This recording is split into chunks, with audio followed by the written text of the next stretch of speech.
নমো অজ্ঞানতিমিরন্ধস্য জ্ঞানাঞ্জন শলাকয়া চক্ষুरुन्मिलितं येन তস্मै শ্রীগুরবে নমঃ। নমো বন্দেহং শ্রীগুরু শ্রীযুতপদকমলং শ্রীগুরুन् বৈষ্ণবাংশ্চ শ্রীরূপং সাগ্রজাतं সহগণো রঘুনাথं तं সজীবং সাদ্বৈতং সাধুতং পরিজন সহিত কৃষ্ণ চৈতন্য দেবং শ্রী রাধা কৃষ্ণ পাদং সহ গণললিতা শ্রী বিশাখান্বিতাংশ্চ বাঞ্ছাতরুকল্পভ্যশ্চ কৃপা সিন্ধু এইব চ পতিতানাং পাবনেভ্যো বৈষ্ণবেভ্যো নমো নমঃ। নমো মহাবদান্যায় কৃষ্ণ প্রেমপ্রদায়তে কৃষ্ণায় কৃষ্ণ চৈতন্য নামনে গৌরতীশে নমঃ। হে কৃষ্ণ করুণা সিন্ধু দীনবন্ধু জগৎপতে গোপেশ গোপিকা কান্ত রাধা কান্ত নমস্তুতে। নমো তপ্ত কাঞ্চন গৌরাঙ্গী রাধে বৃন্দাবনেশ্বরী বৃষভানুসুতং দেবী তং প্রণমামি হরিপ্রিয়ে। নীলাচল নিবাসায় নিত্যায় পরমত্মনে বলভদ্রং সুভদ্রাভ্যাং জগন্নাথায় নমস্তুতে। জয় শ্রীকৃষ্ণ চৈতন্য প্রভু নিত্যানন্দ জয় শ্রী অদ্বৈত গদাধর শ্রীবাসাদি যত গৌর ভক্তবৃন্দ। হরে কৃষ্ণ কৃষ্ণ কৃষ্ণ হরে হরে হরে রাম রাম রাম হরে হরে। হরে কৃষ্ণ কৃষ্ণ কৃষ্ণ হরে হরে হরে রাম রাম রাম হরে হরে। হরে কৃষ্ণ কৃষ্ণ কৃষ্ণ হরে হরে হরে রাম রাম রাম হরে হরে। জয় জয় রাধা কৃষ্ণের প্রীতি প্রেমানন্দে একবার হরি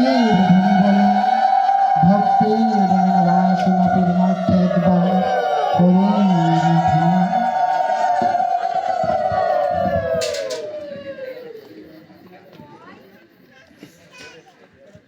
বিশ্বপিতা অখিল ব্রহ্মাণ্ড নায়ক জগৎ অধিপতি ব্রজেন্দ্র নন্দন ত্রিলোকেশ্বর তার অনুকম্পায় তার অহেতুকী কৃপায় আজকে আমরা সকলে ভাগবতের দিব্য রস আস্বাদন করার সৌভাগ্য অর্জন করিয়াছি। আমি সময় বেশি নেব না, কারণ আমি জানি যে আপনারা অনেকেই ক্ষুধার্ত এবং ঠিক আছে, তো বেশি করা ভালো না। তো আপনারা দীর্ঘক্ষণ এখানে এসেছেন, বসে গান বাজনা শ্রবণ করেছেন, ত্রিনাথ দেবের কথা বর্ণন শ্রবণ করেছেন। তো মধুর পরে যদি আবার অমৃত ঢেলে দেওয়া হয় তো সেইটা বিষে পরিণত হয়। তো আমি চাই না আপনাদের কাউকে বিষপান করাতে। আসুন আমরা খুবই সংক্ষেপে ভাগবতের 1 থেকে 2টা কথা শ্রবণ করি। বিশ্বপিতা অখিল ব্রহ্মাণ্ড নায়ক জগৎ অধিপতি তার বান্ময়ী প্রতিমূর্তি হলো এই শ্রীমৎ ভাগবত।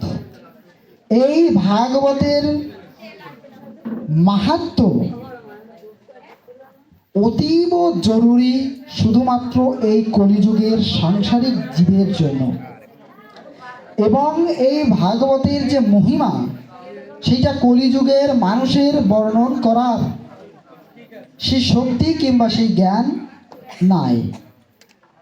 ঋষিগণ বলছেন, দৃष्ट्वा ভাগবতম দূরা প্রক্রমে সম্মুখম ইহা পদে পদে অশ্মমেধস্য ফলপ্রাপ্নুয়ুত সংশয়ম।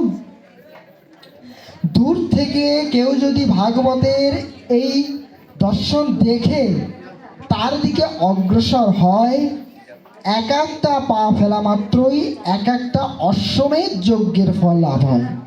দৃष्ट्वा ভাগবতম দূরা, এই দূর থেকে ভাগবতকে দর্শন করে প্রক্রমে সম্মুখম ইহা, এক এক পা করে এগোলে অশ্বমেধস্য ফলপ্রাপ্নুয়ুত সংশয়ম, এই অশ্বমেধ যজ্ঞের ফল লাভ হয়।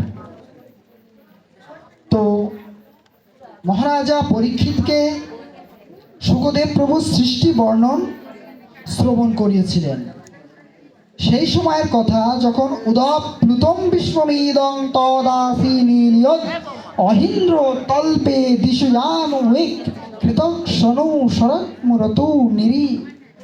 আমি সেই সময়ের কথা বলছি যখন সৃষ্টির চারিদিকে জলই আর জল ছিল।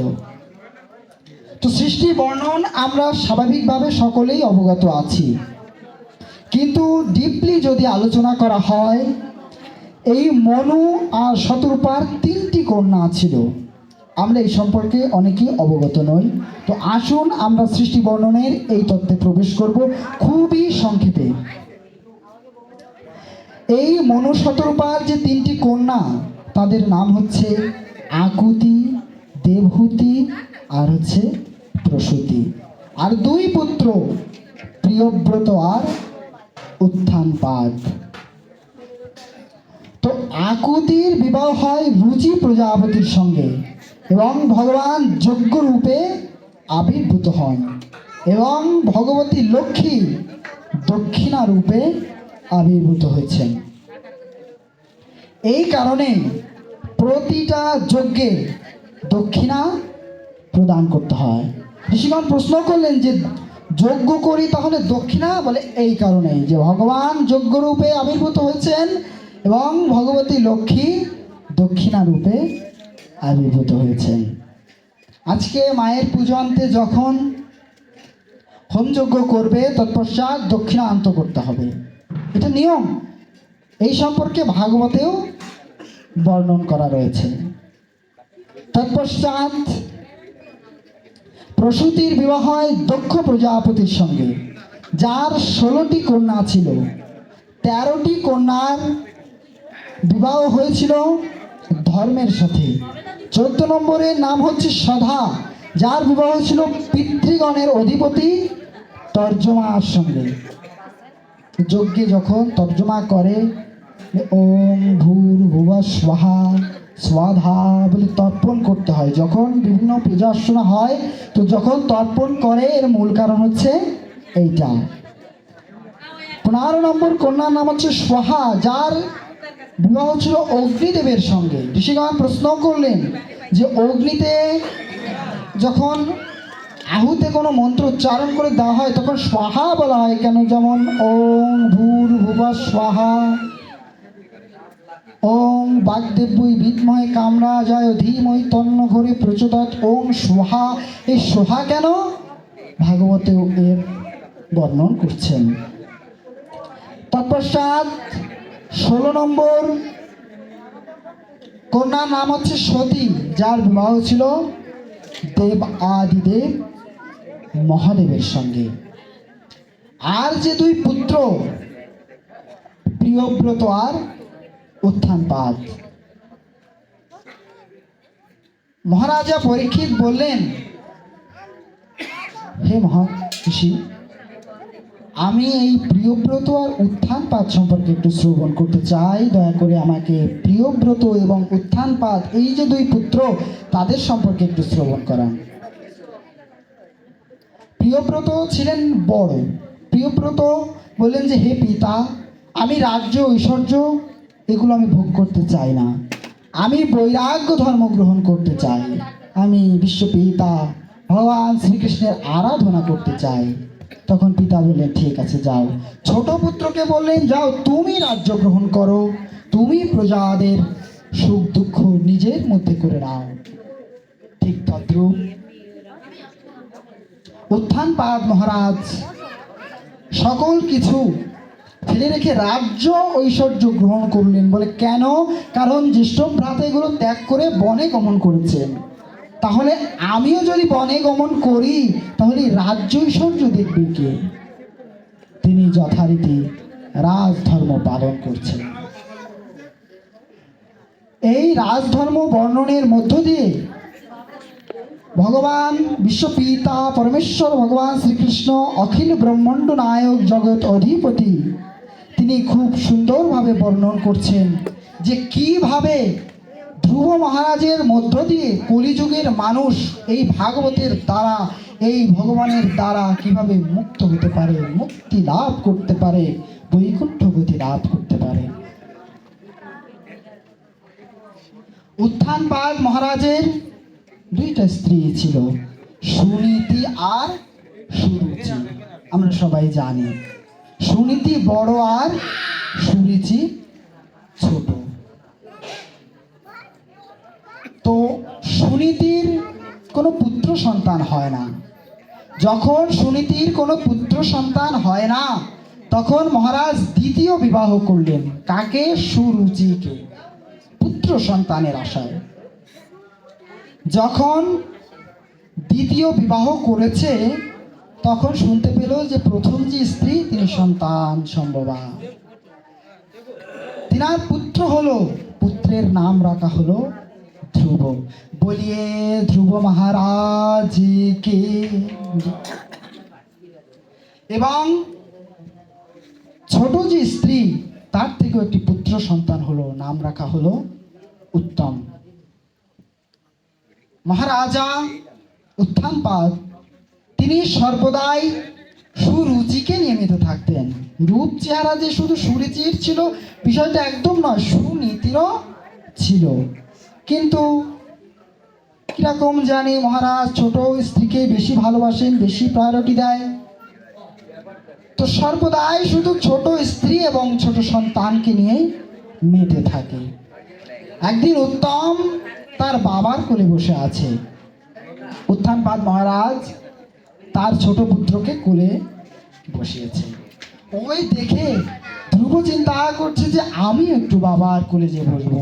ছোট মানুষ ইচ্ছা করে, এগুলো সবাই আপনারা জানেন যে আমার ছোট ভাই বসে আছে আমার বাবার কোলে, আমি একটু যে বসবো।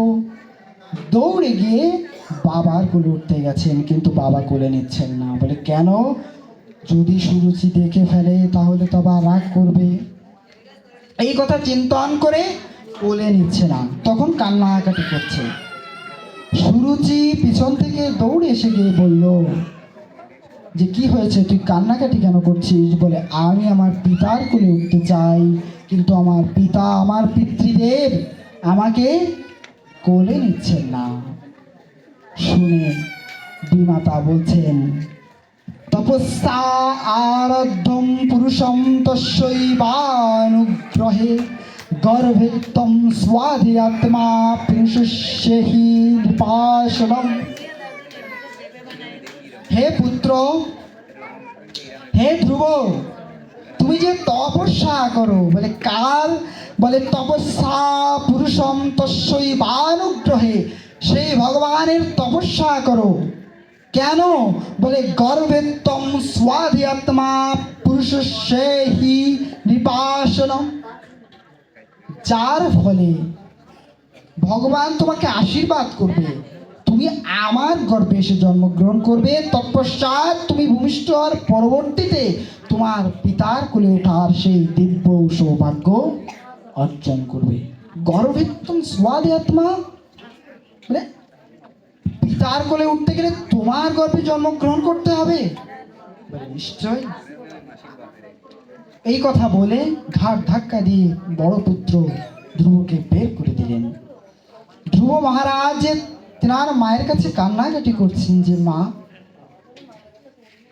আমার বিমাতা এই কথা বলেছে। তখন সুনীতি বলছে যে তোর বিমাতা তো ঠিকই বলেছে। এই জগৎ সংসারে যদি কেউ কৃপা করতে পারে তিনি হলেন আমার প্রাণের প্রিয় শ্রী গোবিন্দ। গোবিন্দ ছাড়া আমাদেরকে কেউ কৃপা করতে পারে না।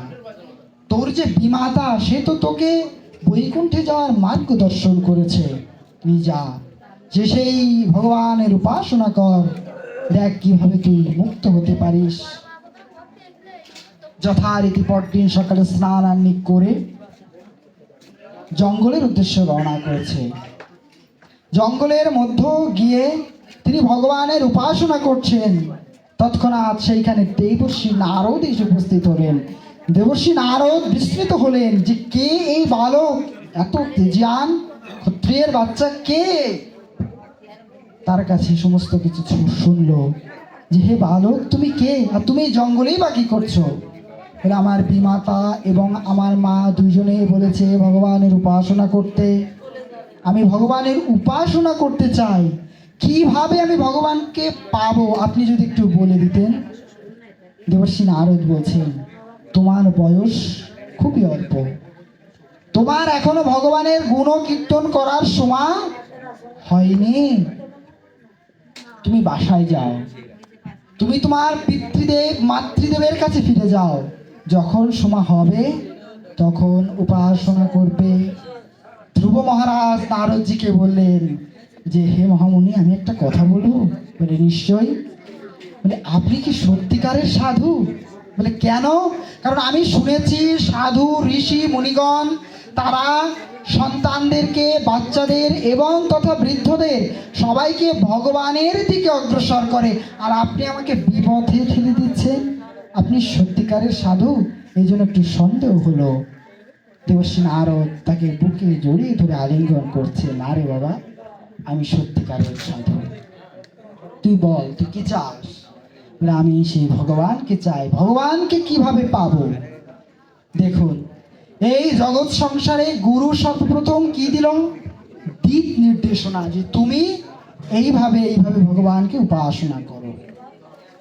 এই আমরা কি করি যে একবার এই গুরু একবার সেই গুরু, গুরু কখনো পরিবর্তন করতে নেই।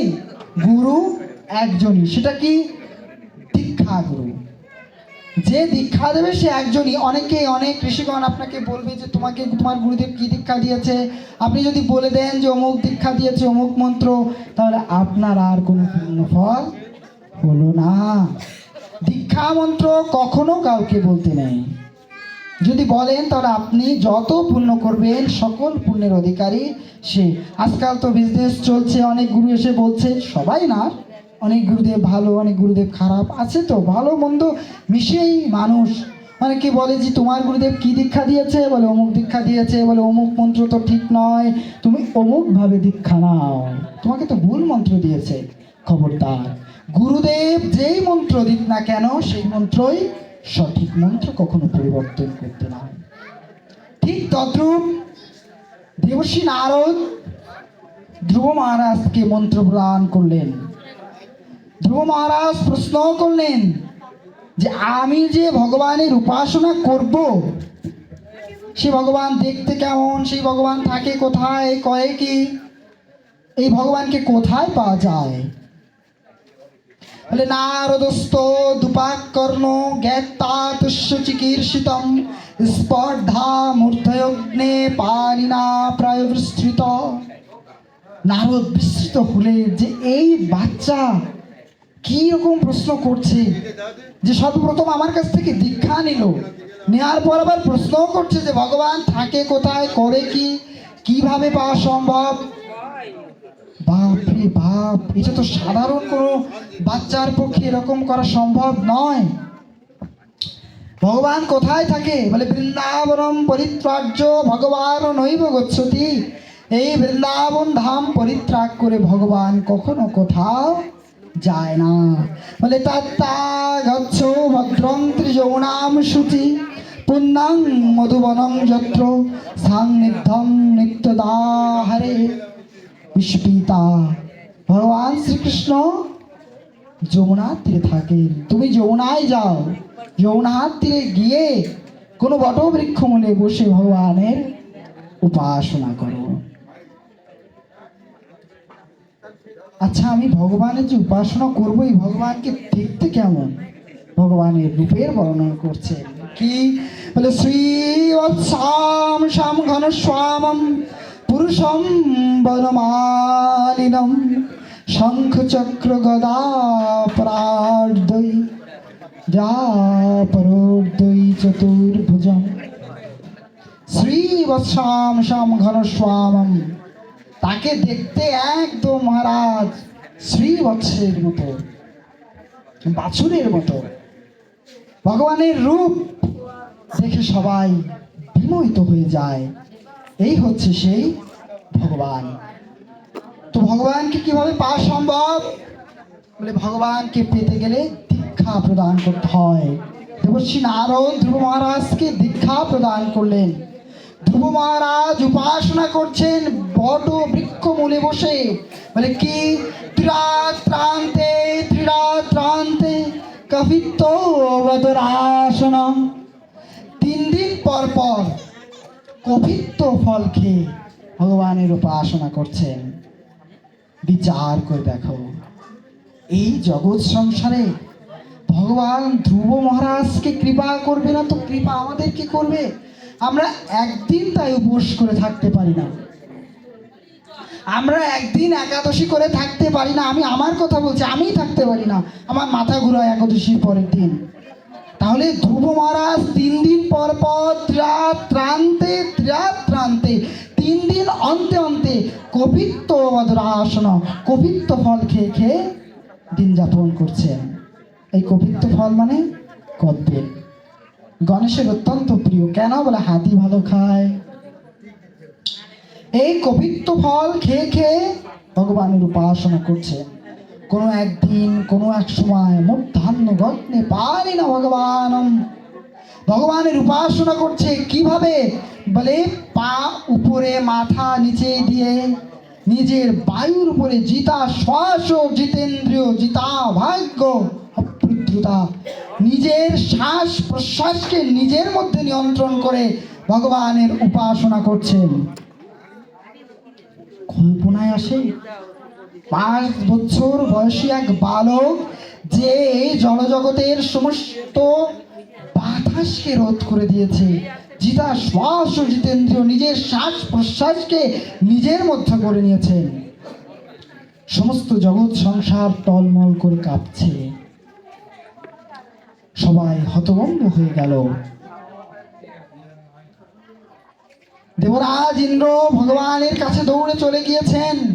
বলে, হে ভগবান, আপনার কোন উপাসক ছোট বাচ্চা 5ম বর্ষীয় বালক, সে আপনার উপাসনা করছে, এই জগৎ সংসারের সমস্ত শ্বাস প্রশ্বাস বাতাস নিজের মধ্যে গ্রহণ করে নিয়েছে। আপনি দয়া করে তার সামনে দেখা দিন। আপনি যদি তার সামনে দেখা না দেন, আমরা সবাই অক্সিজেন ফিল করে মারা যাব। আপনি দয়া করে কৃপা করুন। ভগবান বলছেন, দেখি আমার কোন ভক্ত যে আমার জন্য সমস্ত বাতাসকে রোধ করে ফেলেছে। বলে মূর্ধান্য গগ্নে পানি, পা উপরে দিয়ে উপাসনা করছে। ভগবান ধ্রুব মহারাজকে দেখতে আসছেন। ধ্রুব মহারাজ ভগবানকে দেখছেন না, ভগবান ধ্রুব মহারাজকে দর্শন করার জন্য মর্তধামে আবির্ভূত হয়েছেন। ভগবান যখন সম্মুখে দেখা দিলেন, ধ্রুব মহারাজ বিস্মিত হয়ে গেলেন। দৌড়ে গিয়ে ভগবানের চরণে পড়েছেন, ভগবানের চরণ আশ্রয় লাভ করলেন। ভগবান বলছেন, ধ্রুব তুমি বর চাও? বলে, হে ঠাকুর, হে প্রাণের গোবিন্দ, আপনি তো জানেন যে কাকে কি বর দিতে হয়, নতুন করে বলার তো কিছু নেই। আপনি আমাকে বর দিন। আর আমার বর না দিলেও হয়, কারণ আপনি আমার সম্মুখে দর্শন দিয়েছেন, আমার সমস্ত পাপ ধুয়ে মুছে পরিষ্কার হয়ে গেছে। ভগবান কৃপা করলেন। মুহূর্তের মধ্যেই সংবাদ চারিদিকে ছড়িয়ে পড়ল। দেশ বিদেশ থেকে সমস্ত রাজা মহামুনি ঋষিগণ সেইখানে উপস্থিত হতে লাগলেন। সবাই উপস্থিত হয়ে ধ্রুব মহারাজকে দর্শন করতে আসলেন। পঞ্চম বর্ষীয় বালক পিতা উত্থানপাদ এবং মাতা বিমাতা সুরুচি সামনে আসছেন না। বলে কেন? কারণ তারাই তো প্রথমে অপমান করেছিল। ধ্রুব মহারাজ সর্বপ্রথম গিয়ে তিনার মাতাকে নয়, বিমাতাকে প্রণাম করছেন। জগৎ সংসার এর থেকে শিক্ষা নেওয়া উচিত। কি শিক্ষা নেওয়া উচিত? যে কেউ যদি কুবাক্যের দ্বারা তোমাকে ভগবানের দিকে ঠেলে দেয়, তাহলে বুঝতে হবে সেও তোমাকে কৃপা করেছে। তার চরণ আশ্রয় করে থাকো। ধ্রুব মহারাজ সর্বপ্রথম তার বিমাতাকে প্রণাম করলেন। যখন বিমাতাকে প্রণাম করেছেন, বিমাতা বলছেন, হে পুত্র, আমার ভুল হয়েছে, তুমি আমাকে ক্ষমা করে দাও। আমি এরকম ভুল আর কখনো করব না। না না মা, তো আপনি কি বলছেন? আপনার জন্যই আমি আজকে ভগবানের দর্শন পেয়েছি। দেখুন, ভগবান বলছেন, মম সন্তোষ কারকম, সে আমার অত্যন্ত প্রিয় হয়। কে আমার প্রিয় হয়? যে নিত্য ভাগবতের উপাসনা করে, আমার উপাসনা করে। কলিযুগের মানুষের এর থেকে শিক্ষা নেওয়া উচিত যে ধ্রুব তার পিতার কোলে বসতে পারলো না, আর ভগবান তাকে এই জগতের মাথার উপর বসিয়ে দিয়েছে। আপনারা বুঝতে পারলেন? ধ্রুব মহারাজ তার পিতার কোলে বসতে পারলো না, একটু শখ করলো যে আমি আমার পিতার কোলে বসবো, পিতা বসতে দিল না, আর ভগবান তাকে জগৎ সংসারের মস্তকের উপর বসিয়েছে। একটি আলাদা লোক দিলেন, ধ্রুব লোক, যার মধ্য দিয়ে ধ্রুব মহারাজ এই জগৎ সংসারে এখনো পর্যন্ত রাজত্ব করছেন। তো আসুন, আমি আর বেশি সময় নেব না। এই ধ্রুব মহারাজের চরিত্রের শ্রবণ করার মধ্য দিয়ে আজকে আমরা এখানেই বিশ্রাম দিচ্ছি। সময় পূর্ণ হয়েছে, 10:30 বেজে গেল। আপনারা প্রত্যেকেই ক্ষুধার্ত, পাঠে মন নেই, আমি এটাও জানি। তো আমি আর এখানে বেশি সময় নিচ্ছি না, এবং আমি যেটুকু পাঠ করেছি, আমি ছোট মানুষ, আপনারা আশীর্বাদ করবেন আমি বড় হয়ে যেন একজন ভালো ভাগবত পাঠক হতে পারি। এই আশীর্বাদ ব্যক্ত করে আবারও আপনাদের সুস্থতা এবং দীর্ঘায়ু কামনা করে আজকে পাঠে এখানে বিশ্রাম দিচ্ছি। জয় জয় রাধা কৃষ্ণের প্রতি প্রেমানন্দ।